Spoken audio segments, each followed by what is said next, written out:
Oh, poor Shelton. Yeah, I mean, yeah, poor Shelton. Yeah, Swagger really nailing it down. So we might see a Swagger Shelton confrontation next week, and maybe this is the future and Shelton's path to reign supreme as world heavyweight champion. But we won't know until next week when that kicks in, if they go at it, which they probably won't. We might get R-Truth and Shelton or something instead. Yet again, I mean, R-Truth, I really was worked by the musical entrance for a long time. Embarrassingly, and we're all about shoot, one time I answered the phone and did actually say what's up in an R-Truth manner. That's when I knew I'd been worked and it was time to stop watching Smackdown. But certainly R-Truth making a big impression, and not the Budweiser what's up, you know, the R-Truth what's up. Yeah, I mean, I've been guilty of even singing along to the verse parts, which isn't even the chorus, isn't even the hook part, you know. But R-Truth, I wonder what the future is for R-Truth. Well, it'll be interesting to see. I think it was Michael Hayes who probably set him up with that musical entrance. I mean, the Freebirds used to do that back in the 80s, coming into some songs, and indeed, I can see lots of Michael Hayes' influence at times, when SmackDown is good, in fact, but certainly when perhaps he has a bit of a lesser role, immediately it starts to stink. It does. I'm only guessing, but it just seems like that. I can tell when somebody good is booking. Maybe I'm just imagining it. Yeah, it kind of went up and down, I think, SmackDown. I mean, over the end of last year, it got really good for a bit. It got really good when they did the draft, actually, the last draft. And there was a lot of names changed, and surprising ones too. Now, I think it can get messy with the next draft, which is coming up pretty soon. And having guys like Sheamus end up in SmackDown, that's just not going to be good. And, you know, even putting R-Truth on Raw, no. I mean, that's probably just the worst idea ever. So, yeah, this draft is going to be interesting when it happens. Yes, on SmackDown, we had another very lengthy but quite entertaining, and I think it gets him over, Drew McIntyre entrance. It takes about 5 seconds of Titantron before you see Drew, and certainly he's doing that old gimmick where you make them wait, right? Yeah, I think him and Orton are probably the only two that take that amount of time to get to the ring, and yeah, he's getting his TV time with it. I mean, he's in no rush, and he looks the part, you know. He's a tall guy. I didn't realise until recently just how tall he is, and he's kind of got a unique look, I suppose, quite like Sheamus too. And it's good to see international stars getting a chance to really shine after so many years. So props to both of them.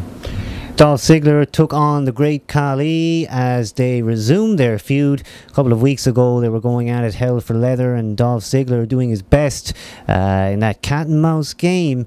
And indeed this week it looks like Dolph Ziggler locked on a sleeper to that over 7 foot guy and managed to put him out. And indeed Khali so distressed by that loss that the Great Khali told his handler, if you like, Ranjan Singh, that he was going home. The Great Khali back to India. Yeah, Khali's going to take 5, which hopefully will result in a bit of a tweak with the character. He needs it. I mean, it's just, you know, it's just an attraction, really, isn't it? I mean, he's not exactly Christopher Daniels when it comes to skill, but yeah, a little bit of a reshuffle with Khali, I think, bringing back as an even bigger monster heel than he was when he came in first time. Somehow, I don't know, they just need to change it up a little bit, and yeah, that would be kind of cool. I think he needs it, and just drop that whole Punjabi playboy bollocks. Yeah, maybe he does need to come back as heel. I know a lot of people used to chant "You can't wrestle" when they were trying to get him over as a bad guy, but certainly when he turned into that comedic relief, I enjoyed it for a while, and then it just did get a bit stale. I think it was time for him to take a break. I mean, he's been on almost constantly without any injuries, apparently. I mean, I can't recall him having a long-ish break. He's certainly been gone for a week or two at times, but we had the Straight Edge Society. They came out and cut another promo. I don't really pay much attention. I like the angle. I'd like more to be done with it, but it just kind of goes in one ear out the other.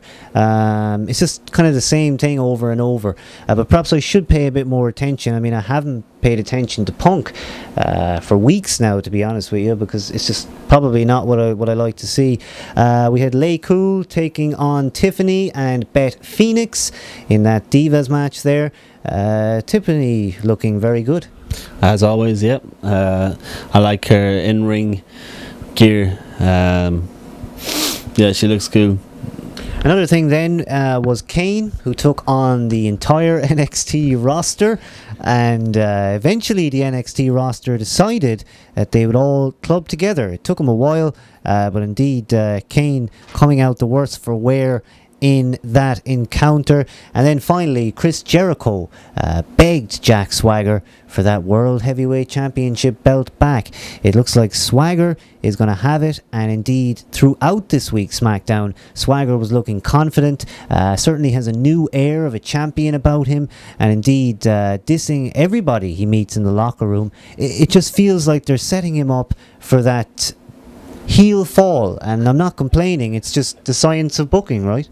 Yeah, it's worrying. It's just a bit worrying, especially that whole promo with Vicky and the girls. But yeah, it's worrying. I don't know. It could turn out great. I mean, you know, when they said Flair and AJ were going to pair up, I thought that was going to be a catastrophe. But had the complete opposite effect, and actually works amazingly well. So, just like how they've really managed to develop the Miz, I think Swagger has a bit of potential. Yeah, not forgetting Draven123 in the chat room. We want to mention him. Outsiders KO 420, Firesoul 86, Amazingly Davey. We got Bosco X GTX Band, Ace Crushers in there, Logan Creed, Bubba Dave, indeed that friendly bot, Vaughn. Now, Draven mentioning that Shelton, Shad and R-Truth, at the risk of being controversial, it seems that black wrestlers are very rarely pushed, which is a very good point. We spoke about this a few weeks ago and certainly had our opinions. My own opinion, I mean, we had Bad News Brown. Now, I did hear that at one point Bad News Brown was in fact going to be pushed and in the direction of Hogan's belt. At one time, they were planning on putting Bad News Brown in a feud with Hogan, which would have eventually led him to the belt.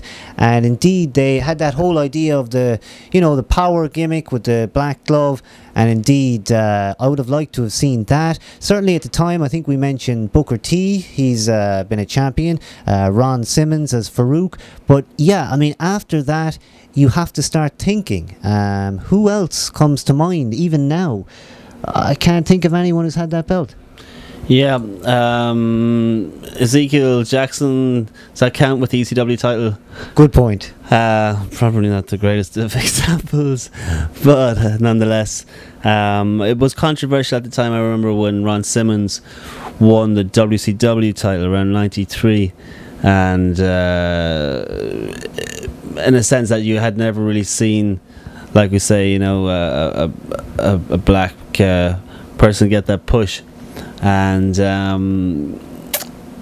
I always thought that you know, that Ron was cool, and he looked the part back then, and I think he was the kind of I suppose it's the Kofi of those days in WCW at the time, and just got the super push and went to take the title.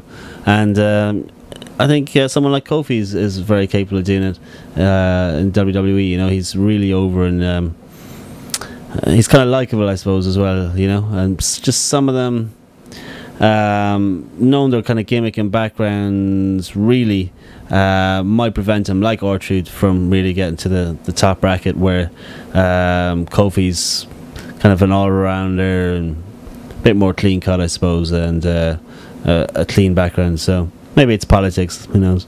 Yeah, it absolutely is time for those black wrestlers to start getting the belts, because it's starting to look a little bit strange now.